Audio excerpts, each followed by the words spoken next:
김민석 국무총리 후보자 청문회를 앞두고 여야가 난타전을 벌이고 있습니다. 국민의힘이 발광을 하고 있죠. 시시콜콜한 것까지 모두 다 들추고 심지어 이혼한 전처를 증인으로 불러야 한다. 이따위 폐륜적 막말까지 서슴지 않고 있습니다.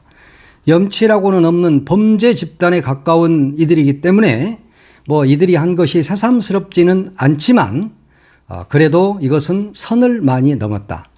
선을 넘고 있는 국힘. 이건 조선일보가 한 말입니다. 조선일보마저 국민의힘을 향해서 너희들 지금 선을 넘고 있다 하는 이야기를 하고 있습니다. 자신들은 얼마나 깨끗하기나 한양 김민석 후보자를 향해서 오물 같은 말을 계속 지금 내뱉고 있습니다. 그 최일선에 주진우라는 국회의원이 있습니다. 부산 국회의원이죠. 하태경 국회의원의 자리를 빼앗아서 윤석열 일당이 자기 꼬봉 주진우 검사를 꽂았습니다. 부산 어느 지역에 해운대지요. 여기다 꽂았는데 이자가 검사 출신이고 윤석열 꼬봉이죠. 그러다 보니까 지금 김민석 후보자를 향해서 쓸데없는 이야기를 계속하고 있습니다. 그러니 이전에 대통령 선거 때 이재명 후보 지원 유세에 나섰던 김가연이라는 배우가 있습니다. 그 배우가 했던 말이 생각이 납니다. 그 배우가 뭐라고 그랬냐. 왜 이재명을 국민의힘에서는 싫어할까. 그러니까 김가연 씨는 이렇게 해석을 했어요. 이재명 후보가 대통령이 되면 너무 잘해버릴까 봐 무서워하는 것이다. 그 이야기를 대입시켜 보면 국민의힘에서는 왜 지금 이렇게 김민석 국무총리 후보자를 싫어하고 또 어떻게든 낙마시키려고 할까. 그 이유는 딱 한 가지입니다. 김민석 국무총리가 너무 일을 잘해버릴까 봐 무서운 거죠. 그러면 이재명 대통령 일 잘해, 김민석 국무총리 일 잘해, 또 그리고 그 각 내각, 각 장관들 일 잘하는 사람으로 다 뽑아. 이렇게 되면 국민의힘은 소멸되는 것이죠. 민주당한테 정권을 맡겼더니 대통령도 총리도 장관도 일을 너무너무 잘하는구나. 이게 국민들 머릿속에 딱 들어오게 될 거란 말이에요. 그러면 국민의힘이라는 정당은 없어지게 되겠죠. 지금도 106석밖에 안 됩니다. 곧 100석이 무너지게 되겠죠. 거기에서 탈출하지 않는다면 그게 국회의원입니까? TK나 일부 PK 여기는 좀 있을 수 있겠지. 그렇지만 거기에서도 제정신인 국회의원들은 이 난파선 국민의힘에서 빨리 탈출을 해야 합니다. 내가 지금 당신들 탈출하는 것까지 내가 신경 쓸 바는 아니고 오늘 아침에 한준호 민주당 최고위원이 한 말이 있어요. 오늘 그 이야기를 하려고 했는데 앞에 말이 길어졌습니다. 오늘 한준호 최고위원이 이렇게 말했어요. 제가 판단하기에 공격수로서 주진우 의원이 국민의힘에게 별로 도움이 되지 않는다. 이런 이야기를 했습니다. 손자에게 7억 원을 증여해 준 할아버지 찬스. 그것이 당연한 졸부정당. 또 타인을 향해서는 비리백화점으로 헐뜯는 내로남불 정당. 그렇게 더 낙인이 찍히기 전에 제발 자중해라 라고 이야기를 했습니다.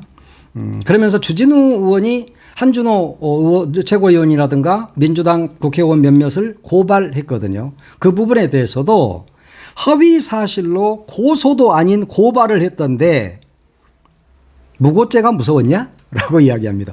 그렇죠. 진짜 자기의 어떤 명예훼손 문제라든가 허위사실 유포를 했다든가 상대가 그랬다면 고소를 해야죠. 고소를 자기가. 근데 왜 고발을 합니까? 이게 법기술자들이 하는 아주 못된 작태입니다. 주진우는 지금 자신이 없는 것이죠. 그러면서 이 겁먹은 개가 더 짖는다는 말처럼 아니면 말고식 그런 짓거리 하지 마라 라는 한준호 최고위원의 경고가 있었습니다. 그러면서 너 아직 초선이라 잘 모르는 모양인데 나 무서운 사람이야 라는 이야기를 한 거예요. 지난 3년간 김건희 일가의 그 땅 투기 이런 가계도까지 내가 몇 미터짜리 다 붙여놓고 보고 있다. 그런데 이제 너희 집 가계도를 내가 딱 붙여놓고 공부를 좀 해볼 생각이다. 즉 너희들이 네 집안이 주진우 너희 집안이 지금 아버지도 검사였거든요. 아주 못된 짓 많이 한 검사였습니다.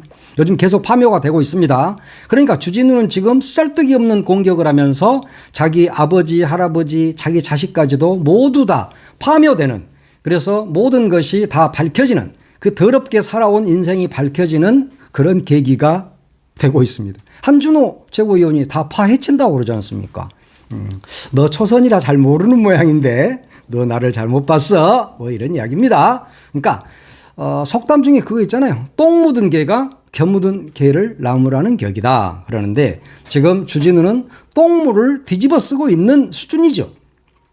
그런데 살짝 흙탕물 살짝 묻은 사람한테 야, 너 너무 더러워 라고 이야기를 하고 있는 것입니다. 참으로 웃기는 일입니다. 말도 안 되는 어이없는 짓을 하고 있다. 지금 다음 주 24, 25일 날 김민석 후보자에 대한 청문회가 있습니다. 그냥 청문회하고 바로 빨리빨리 채택하고 투표하고 그래서 임명을 하고 그래서 진정한 이재명 정부의 내각이 구성이 돼야 합니다. 지금 국무위원들 이재명 대통령한테 너무 후달리면서 고생하고 있잖아요. 윤석열이 갈 때 맨날 놀다가 갑자기 국무회의를 4시간씩 하니까 이 사람들이 죽으려고 지금 한다고 그러잖아요. 물론 그중에 이 차관 중에는 좀 괜찮은 차관 뭐 이런 사람도 있을 수 있겠죠. 그 사람 중에 그랬대잖아요. 진짜 국무회의다운 국무회의를 한번 하고 있다. 야, 나한테 말 시킨 대통령은 처음이다. 이런 이야기를 했다는데 그러나 저러나 윤석열이가 임명해 놓은 저 썩은 나무들 저것들은 모두 다 갈아치우고 빨리 김민석 총리가 임명이 돼서 내각을 제청하고 그리고 빨리 청문회를 통해서 빨리빨리 정리를 해서 이재명 정부가 빨리 제자리를 잡아야 한다. 그러려면 김민석 국무총리가 빨리 임명이 돼야 합니다. 이 나라가 어떻게 하면 비정상적으로 아주 못된 나라, 망해가는 나라, 이 나라를 망하기를 바라는 작자들이 국민의힘이다 보니까 이 정부가 새로 출범했는데 협조를 하기는커녕 쓸데없는 것으로 계속 발목 잡기를 하고 있는 것입니다. 너희들은 똥 묻은 개다. 그걸 스스로 써갖고 다녀.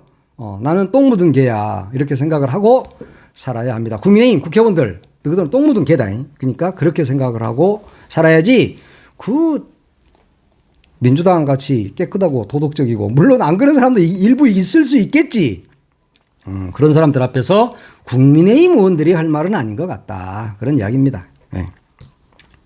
이 이야기 하다 너무 길어졌는데 여러분 많은 분들이 제 영상에다 뭐 댓글도 많이 달아주시고 구독도 많이 해주시고 그래서 많이 늘었습니다. 그런데 아직도 구독을 안 하고 보시는 분들이 한 70% 정도 된 것 같더라고요.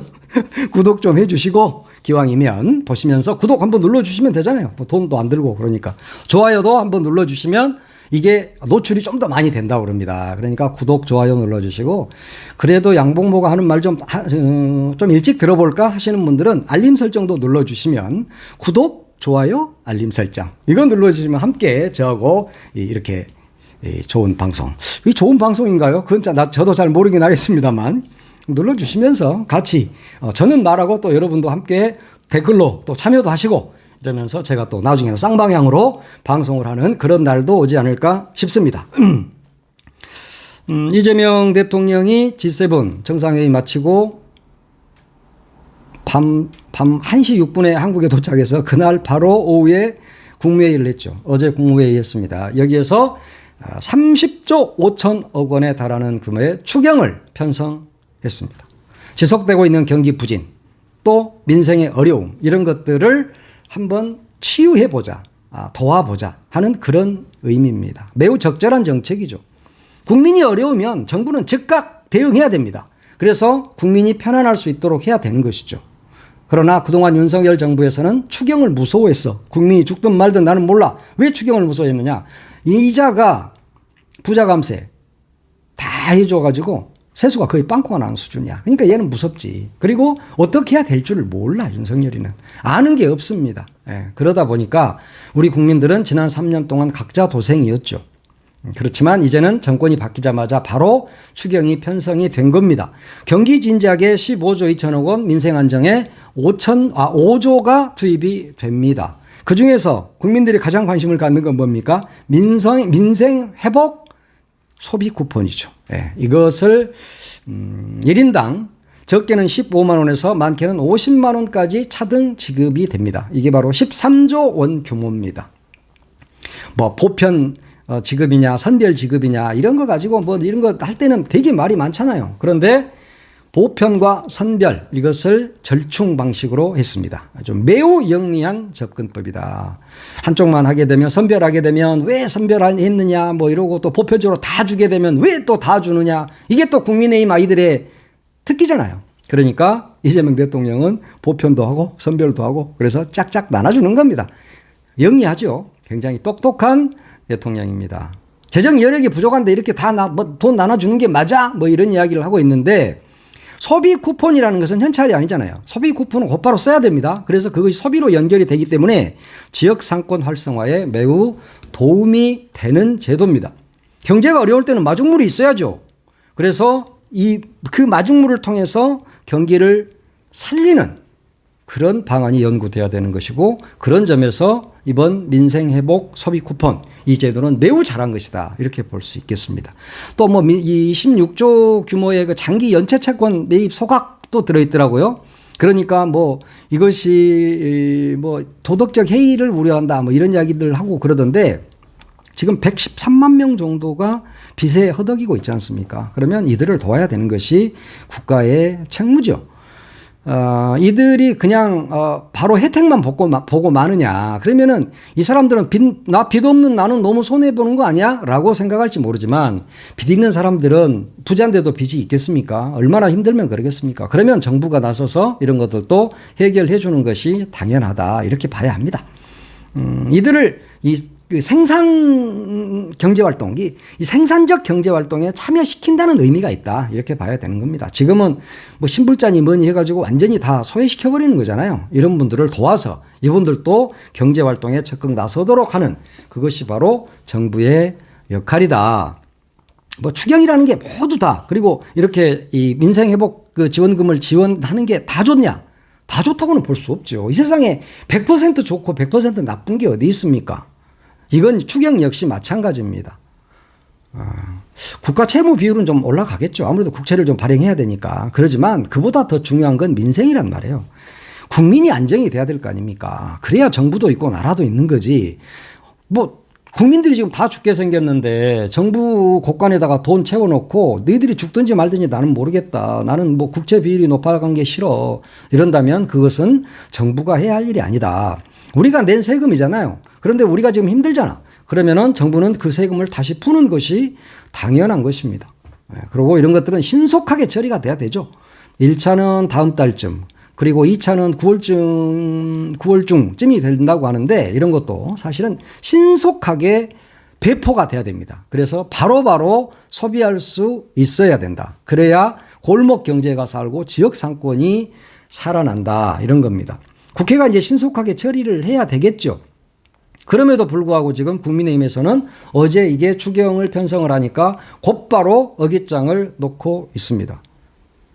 자영업자 살리고 죽어가는 국민들을 살리자고 하는데 국민의힘이 어깃장을 놓는 이유는 뭡니까? 국민들 돈 없으면 다 뒤져라 그냥. 네 것 없으면 죽어 임마. 이게 바로 국민의힘의 기조이기 때문에 그렇습니다. 전 국민에게 민생회복지원금 소비 쿠폰을 준다고 하니까 결사 반대 뭐 엊그제 뽑힌 그 송원석 원내대표 이 사람 기재부 차관 출신이거든요. 기재부 차관 출신이다 보니까 맨날 돈을 어떻게 지킬까 창고를 어떻게 지키고 국민들에게 어떻게 하면 돈을 안 줄까만 생각하는 사람인 겁니다. 그리고 국민의힘이라는 정당 자체가 어떻게 하면 국민을 괴롭힐까 어떻게 하면 국민을 못 살게 할까를 연구하는 정당이잖아요. 국민이 잘 살까봐 깜짝깜짝 놀라는 정당이 국민의힘 아닙니까? 그리고 이재명 대통령이 일 잘할까봐 깜짝깜짝 놀라는 정당 아니에요. 거기다가 김민석 총리 후보자까지 일을 잘하는 사람이다 보니까 김민석은 죽어도 안 돼 라고 하더니 이제 민생회복지원금도 죽어도 안 돼 라고 악을 쓰고 있는 겁니다. 이 자들이 미친 자들이죠. 정원석이가 그랬어. 취임 2주 만에 뚝딱 만들어진 추경안은 포퓰리즘 추경에 불과하다. 이게 어떻게 포퓰리즘입니까? 지금 선거 있습니까? 그리고 지금 이재명 대통령이 무슨 인기를 얻기 위해서 집권을 하고 있습니까? 그런 거 아니잖아요. 국민들을 어떻게 하면 살릴 것인가. 그러면서 무차별한 현금 살포라고 이야기하던데 현금 살포 아니라니까 소비 쿠폰을 주는 거야 이 사람아. 은서가 기재부 차관까지 한 행정고시 출신이 말이야. 아무리 국민의힘 이상한 정당, 내란 정당이 거기에서 뭐 국회의원 하고 있다고 아무 말이나 이렇게 마감은 안 된다. 물론 송원석이가 국민의힘이 걱정하는 부분들이 있죠. 물가가 상승할 수 있다. 이런 것들이 있습니다. 그런데 이걸 또 물가 폭등이래. 이제까지 이런 것들을 해보면 약 0.1%포인트 정도의 물가 상승이라든가 이런 것은 있습니다. 그러면 그것이 무서워서 추경을 안 해야 되고 민생회복지원금을 안 줘야 됩니까? 구더기가 무서워서 장 못 담급니까? 장 담그면 구더기 있습니다. 그리고 된장도 담아도 구더기가 가끔 있어요. 그럼에도 불구하고 그 구더기 걷어내고 된장 담그고 장 담그는 거야. 그게 정치고 그게 행정이야, 이 사람아. 공부 좀 했다는 인간이 그런 식으로 모든 걸 다 어깃장만 놓고 가정교육이 잘 안 돼서 그래. 가정교육이 모든 걸 좀 긍정적으로 보란 말이야. 우리 아버지가 맨날 하는 말 있어. 매사를 긍정적으로 봐야 한다. 그리고 역지사지하라. 우리 집 가훈입니다. 역지사지. 매사를 긍정적으로 봐라. 우리 아버지가 맨날 그랬는데 난 기자를 오래 하다 보니까 매사를 긍정적으로는 잘 안 봤어요. 그래서 내가 아버지한테 약간 지천도 많이 들었습니다. 넌 매사를 긍정적으로 보라니까 왜 그렇게 약간 삐딱하게 보느냐 그런 이야기하고 또 내가 누구 막 나무라고 그러면 역지사지 해봐라. 입장 바꿔 생각해봐. 뭐 이런 이야기 많이 하셨던데 국민의힘 너희들 또 당 뭐 있지 그 표 이런 거 역지사지 이런 걸 딱 써서 붙이란 말이야. 그리고 매사를 긍정적으로 보라니까. 국민들한테 돈 좀 지원금을 좀 주겠다고 하니까 뭐 그걸 죽기 살기로 반대하고 말이야. 아무리 국민의힘의 지표가 기조가 국민 죽이는 정당이라고 그러면 안 되지. 그러니까 가만히 있어. 이럴 때는 이재명 대통령이 하는 대로 그냥 보고만 있으면 돼. 어제 이재명 대통령이 국무회의에서 조목조목 조단조단 다 설명했잖아. 그 긴 시간 동안. 그거 안 들었어요? 국민의힘에서는 좀 듣고 말을 해. 나는 들으면서 이런 생각이 들던데 진짜 똑똑하구나. 이재명 대통령이 이렇게 똑똑해도 되나? 막 해서 그냥 다 이해가 돼버려. 아 이래서 이렇게 했구나 하는 게 이해가 다 되잖아. 국민의힘에서는 텔레비도 안 보냐 그런 거 좀 보란 말이야. 그런데 대통령은 또 마음씨도 좋아. 이 사람은 마음씨도 좋아. 이렇게 어깃장 놓고 있는 아이들을 데려다가 또 밥을 먹인다네. 밥을. 야 모레 일요일 날 또 데려다가 밥을 먹인답니다. 여야 지도부 오찬을 한다고 그래요. 윤석열이는 취임한 지 2년 동안 이재명 야당 대표를 안 만났습니다. 그러다가 총선에서 완전히 망조가 되니까 어쩔 수 없이 한번 만났어. 근데 거기서도 지 혼자 말 다 했다 그럽니다. 지 혼자 말 다 하고. 오죽했으면 이재명 당시 대표가 A4 6장 써갖고 들고 들어가서 그놈을 줄줄줄 읽었겠어. 그러면서 기자들이 나가려고 하니까 잠깐만요. 나가지 마세요. 내가 할 말이 좀 있어요. 그래서 다 읽었잖아. 이런 너무 짓거리를 윤석열이네 편. 그러니까 국민의힘 아이들 윤석열 이런 거 다 했잖아. 너무너무 대비되지 않습니까? 지금 불과 18일 만에 취임한 지 국민의힘 지도부 너희들 다 들어와. 내가 설명해 줄게. 지금 이러는 겁니다. 추경 좀 빨리 합시다. 해주세요. 라는 부탁도 해야 되는 거잖아요. 물론 그냥 밀어붙일 수도 있어. 그렇지만 협치를 이걸 하고 있다는 걸 보여주는 겁니다. 그리고 또 김민석 후보자 빨리 좀 임명 좀 하자. 청문회 잘 좀 하자라는 부탁을 하겠죠. 대통령이 그런 부탁하는 것은 당연한 겁니다. 사실은 그래야 되는 거예요. 그러나 우리는 윤석열이라는 이상한 아이가 그런 걸 한 번도 안 하니까 윤석열이가 정상이지 않은 인간들이 있어. 그래서 이번에 김문수를 41%를 찍었더라고. 많이 찍어서 참 좋을 건 없어요. 하여튼 이런 대통령의 행보는 자신감이죠. 감출 게 없다는 거야. 그리고 야당과 대화하고 소통하고 그러면서 협치로 가자. 뭐 이런 이야기입니다. 심지어 국무회의도 이제 공개할 방침인가 봐요. 국무회의 그동안 이렇게 하면은 원고대로 대통령이 쭉쭉쭉 원고 좀 읽고 그다음에 안건 올리고 땅땅땅 망치치고 또 다음 땅땅땅 망치치고 이래가지고 길어도 1시간이면 끝나거든요. 그런데 이제 이재명 대통령은 4시간씩 첫 번째 국무회의는 3시간 반 했잖아요. 두 번째 4시간 했잖아요. 어제 역시 얼마나 길었습니까? 이런 것들이 이제 어떻게 보면 그 국무회의까지도 공개한다. 대단한 거잖아요. 이게 바로 국민 주권 정부인 겁니다. 국민이 주인인 나라야. 장관, 대통령이 모여가지고 논의하는 것도 국민이 직접 볼 수 있다. 진짜 대한민국이 이렇게까지 민주화가 발전해도 되는 겁니까? 국민 주권이라는 게 진짜 실감나는 그런 부분들입니다. 이재명 대통령은 경기도지사 시절에도 간부회의를 중계했어요. 그때 중계했고 심지어 물론 뭐 민감한 부분은 이제 끊고 심지어 내부 청사에는 전체를 다 중계를 한 예가 있습니다. 그러니까 짜 밑에 구급 주무관까지도 모두 다 앞에 지금 도지사하고 실국장들이 하고 있는 회의를 다 들을 수 있었다. 보고 들을 수 있었다. 그런 거죠. 이미 그런 걸 다 해본 사람이기 때문에 국무회의도 전 국민에게 내가 공개할게. 그런 거죠. 또 이것의 하나의 또 의미는 국무회의 의원들 너희들 일 똑바로 잘해야 된다. 국민들이 다 보고 있다 하는 것을 이야기하는 겁니다. 즉 공직 기강 잡기다. 이렇게도 볼 수 있는 것입니다. 매우 획기적인 일이죠. 이게 이제 실현될지 안 될지 어디까지 공개될지 이런 것들은 모두 다 확정되지는 않았습니다. 앞으로 논의가 되겠죠. 그렇지만 이런 것들이 대통령의 자신감 그리고 신념 직접 국민들에게 모든 걸 보여준다. 그리고 국민들 역시 정치에 관심을 가져야 한다라는 대통령의 의중이라고 할 수 있겠습니다. 국민들이 정치를 외면하고 행정을 외면하고 그냥 버려둘 때 그들은 반드시 썩습니다. 그리고 그들은 반드시 국민들을 짓밟습니다. 그러나 우리가 두 눈 똑바로 뜨고 정치에 관심을 갖고 지켜보면 지켜볼수록 국민을 위해서 일할 수밖에 없다. 그런 점에서 우리들 모두는 정치에 깊은 관심을 가져야 됩니다. 그래서 잘못할 때는 바로 잘못한다고 이야기할 수 있어야 하고 잘한 사람에게는 칭찬하고 표로 또 칭찬하고 이렇게 하는 게 진정한 민주주의인 것입니다. 이재명 대통령이 곧바로 여야 지도부를 이번 주 일요일에 만나고 또 국무회의를 공개하겠다고 하고 하는 이런 것들이야말로 진짜 대한민국으로 가고 있다. 그런 방증이라고 할 수 있겠습니다.